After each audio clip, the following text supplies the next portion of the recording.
Hey guys, I just wanted to point out that as I was recording this audio, I accidentally kept calling the expansion pack the expansion pass. Just so you know, I wanted to clarify. Just a little accident, and I wanted to point that out. Anyway, let's get into the video.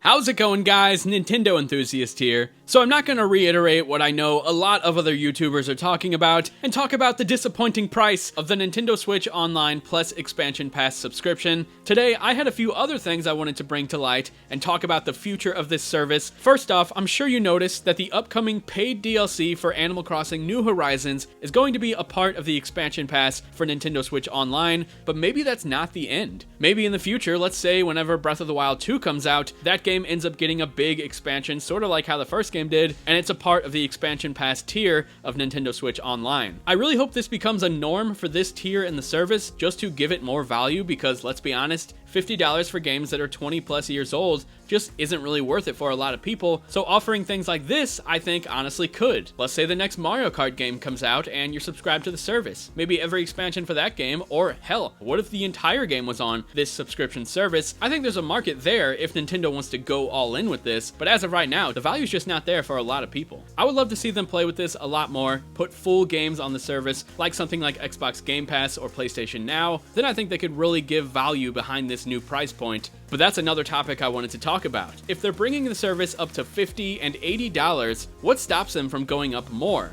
Let's say in the future they decide to bring in Game Boy Advance and GameCube games. I highly doubt they just do that for free. If they end up bringing more consoles to the service, I'm sort of scared that they're going to keep raising the price. $50 for N64, Sega Genesis, SNES, and NES games is a pretty substantial number. And that's yearly, not just a $50 flat rate and then it's done and over with, paying $50 every year for that. So if they decide to bring in other platforms, this is Nintendo we're talking about. They will charge more money. So I'm afraid that it's not going to end here. I think in possibly 2 years from now, whenever the next Switch is out, that they decide to bring in GameCube and Game Boy Advance or Wii games, and then the price goes up to $100 to $120 a year to have a big back catalog of games. Which, like I was saying before, it's arguably worth it for a lot of people. I'm not saying that this new price isn't going to be worth it for a lot of players out there, especially people who have been dying to get back to these older games and they don't want to emulate them or do anything like that. I understand that this is exciting for a lot of people, including myself. Once again, I'll get to that. But that's not the last thing I wanted to go over. The question is if this continues to get backlash, which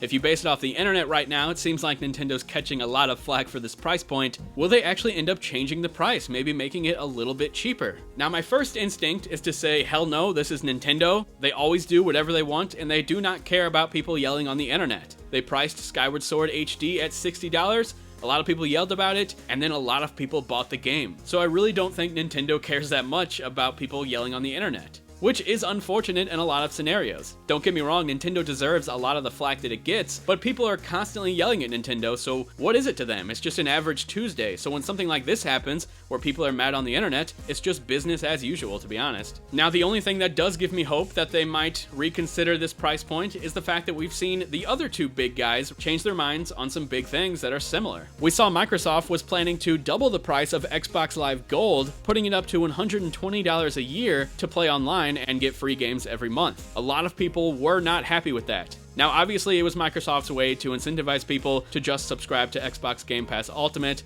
pay $15 a month, forever. That's their ultimate goal right now. But they still caught a lot of backlash from that, and they actually ended up changing their minds and saying, we're sorry, it's going back down to $60, just pretend that never happened. But we'll never forget, Microsoft. No, I'm just kidding. I kind of already forgot about it until I started making this video. But that's not the only thing. Sony recently changed its mind as well. The company was planning on shutting down the PlayStation Vita and PS3 stores, and then fans got really mad at them, so they said, never mind, we're not shutting them down. They're gonna be up for at least a while, just so you know. Just pretend it never happened. But we'll never forget, Sony! No, I'm just kidding. I actually did forget. But you see what I'm getting at here. It's not completely impossible that Nintendo decides to reconsider the price for this stuff. It's just, this is Nintendo, so it's highly unlikely that they're going to change their mind about anything. Now, as for me, you know I'm going to end up subscribing to this service. I mean, I have a family of 5, we have 5 Switches, everyone likes to play retro games in this house. My wife is a huge Animal Crossing fan, and I play it casually as well, so I want that expansion. She wants that expansion. And not to mention that I'm already going to be paying for online anyway, because I play Smash pretty much every single week online. I'm also a content creator, so I'm going to be making content around this service, so it makes sense for me, but the general audience, I think it's perfectly acceptable for everyone to be mad, because let's face it, at $20 and at $35,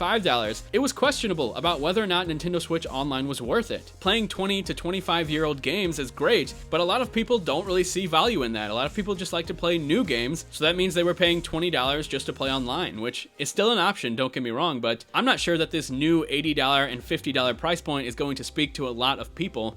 But I guess only time will tell. Nintendo Switch continues to thrive in many areas that were unexpected, especially coming off the Wii U. It's an unstoppable force at this point, so I wouldn't be surprised if this expansion pass ends up blowing up. And don't get me wrong, I'm really excited about playing these Nintendo 64 and Genesis games online with friends. That sounds like a blast. I'll probably also end up adding a friend on to my family plan and see if they'll chip in on paying the $80 yearly price, just to make it not hurt my wallet as much. But yeah, let me know what you think about all of this down in the comments section below. I wanted to talk about some subjects that other channels weren't after this big announcement, and I think these are some good things to think about. What is the future of this service? Will the price continue to go up? Could Nintendo change their mind, especially after seeing Microsoft and Sony go back on big choices? And could we see more expansions or maybe full games as part of this service in the future? Those are the types of things that I'm thinking about, and I want to know what you think about them, so let me know. If you enjoyed this video, hit that thumbs up. If you didn't, hit that thumbs down. Thanks a lot for watching, and I will talk to you guys later. See ya.